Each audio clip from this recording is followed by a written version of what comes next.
They say the scariest moments aren't when you see a ghost, but when you hear footsteps in a place that's supposed to be completely empty.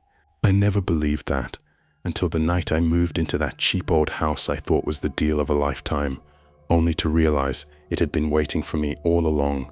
It started last fall. I was desperately searching until I found a strange listing. An old 2-story house, spacious, unbelievably cheap. The photos showed faded wallpaper, cracked wooden floors, and dust-glazed windows. But I didn't care. I just needed a roof over my head. When I signed the lease, the landlord barely spoke.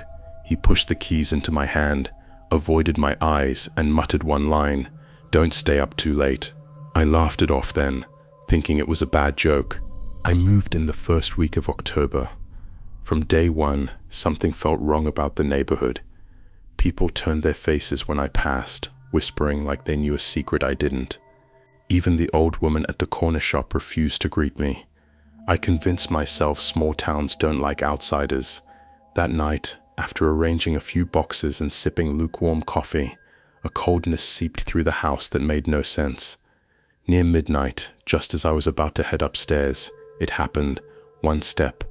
Heavy, slow. From right above my head, I froze, eyes locked on the ceiling. Pretending to be brave, I climbed the stairs with my phone's light like a weapon.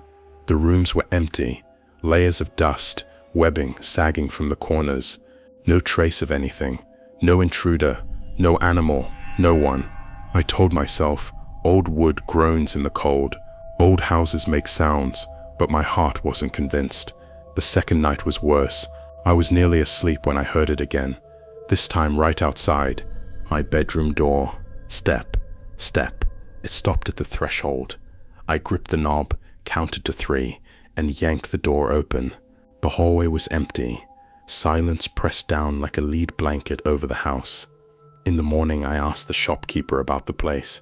Her face paled as she leaned in and whispered, "You don't know. It's a haunted house, abandoned for more than 15 years. The last family disappeared. Some say the father went mad, or worse. No one dares to enter." Her words crawled beneath my skin. I tried to smile, but something inside me began to crack. On the third night, I stayed up in the living room to prove it was all in my head. At 2 a.m., I saw it, a shadow at the end of the hallway. It didn't move like a person. It slid silently, as if it were floating, then vanished behind the wall. I grabbed my flashlight and ran. The beam sliced the dark nothing. No shadow, no footprints, just a silence that swallowed every sound. Nights piled up, and everything escalated. Whispers behind the walls, doors opening and closing on their own. Breath at my ear when I was completely alone. One night, the hallway mirror showed something that wasn't in the room, my reflection, and behind me, another figure smiling. I spun around. The hall was empty. By the 6th night, I was wrecked from lack of sleep. I searched for any logical explanation, combing through every corner. That's when I noticed the balcony door on the 2nd floor. I had never opened it. The blinds had always been drawn. I reached for the handle. It was unlocked. I swear I had never touched it.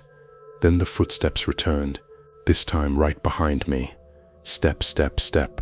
I turned. For a split second, I saw him, a pale man with hollow eyes, standing in the corner, watching me in suffocating silence, as if he had been waiting this whole time. The flashlight slipped from my hand. I screamed and bolted for the stairs. My fingers shook as I ripped open the front door. I ran into the street, pounding on neighbors' doors, begging for help. The police arrived within minutes. We searched every inch of the house. No one. Absolute emptiness. But what they told me next froze my blood. The house had been sealed for years. No rental contract under my name. Their records showed no one had lived there for over a decade. So where did the keys come from? Who let me in? And who or what was the man watching me? To this day, the house stands dark and silent. Some nights people swear they see a shadow leaning in the window, and others claim they hear soft footsteps echoing through the halls. I know only one thing now. It wasn't just a house. It was a horror story waiting for its next victim.